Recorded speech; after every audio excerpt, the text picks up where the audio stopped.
Imagine کریں پہاڑ سے مسلسل بارش ہو رہی ہے، زمین اپنے اندر سے پانی اگل رہی ہے اور پہاڑ غائب ہو رہے ہیں، پورا جہان پانی میں ڈوب رہا ہے اور اسی تباہی کے درمیان ایک کشتی تیار کی جا رہی ہے۔ حضرت نوح علیہ السلام انسانی طریقے سب سے پرانے انبیاء میں سے تھے۔ انہوں نے اپنی قوم کو صدیوں تک اللہ کی طرف بلایا۔ قرآن میں آتا ہے کہ انہوں نے اپنی قوم کو بہت عرصے تک دعوت دی۔ فَلَبِثَ فِيهِمْ أَلْفَ سَنَةٍ إِلَّا 50 عاما، پھر وہ ان میں 1000 سال سے 50 سال کم رہے، یعنی 950 سال تک انہوں نے اللہ کا پیغام پہنچایا، لیکن اکثر لوگوں نے ان کا مذاق بھی اڑایا اور ان کی بات کو جھٹلا دیا۔ جب قوم نے ان کی بات کو ماننے سے انکار کر دیا تو اللہ نے حضرت نوح علیہ السلام کو ایک پیغام دیا۔ اللہ نے ان کو حکم دیا وَاصْنَعِ الْفُلْكَ بِأَعْيُنِنَا وَوَحْيِنَا، اور ہماری نگرانی اور ہماری وحی کے مطابق کشتی بناؤ۔ سوچئے ایک ایسا علاقہ جہاں سمندر ہی نہیں تھا، وہاں ایک نبی اللہ کے حکم سے کشتی بنا رہے تھے۔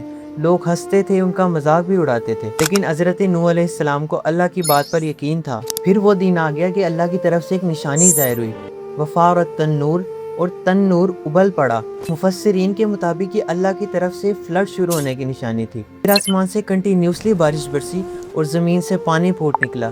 قرآن میں آتا ہے کہ فَفَتَحْنَا أَبْوَابَ السَّمَاءِ بِمَاءٍ مُنْہَمِرٍ، پھر ہم نے آسمان کے دروازے کھول دیے زوردار برسنے والے پانی کے ساتھ۔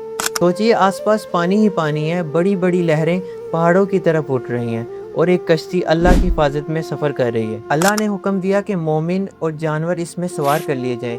پھر کشتی روانہ ہوئی۔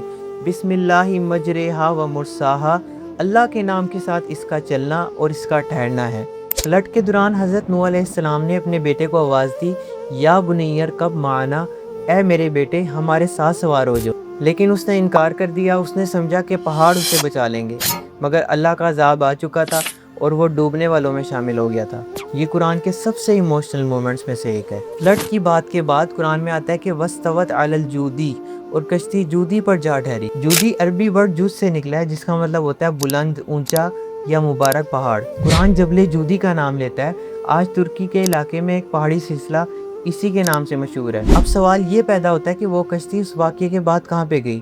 کیا وہ کشتی مل چکی ہے؟ آج تک کوئی ایسی آرکیولوجیکل ڈسکوری نہیں ہوئی جو تمام ایکسپرٹس کے نزدیک یقینی طور پر حضرت نوح علیہ السلام کی کشتی کو ثابت کرے۔ کچھ ریسرچرز ٹرکی کے ڈیفرنٹ پوائنٹس کو کشتی کا ممکن نشان سمجھتے ہیں، لیکن ابھی تک انہیں کوئی فائنل سائنٹیفک پروف نہیں ملا۔ یہ واقعہ ہمارے لیے ایک لیسن ہے۔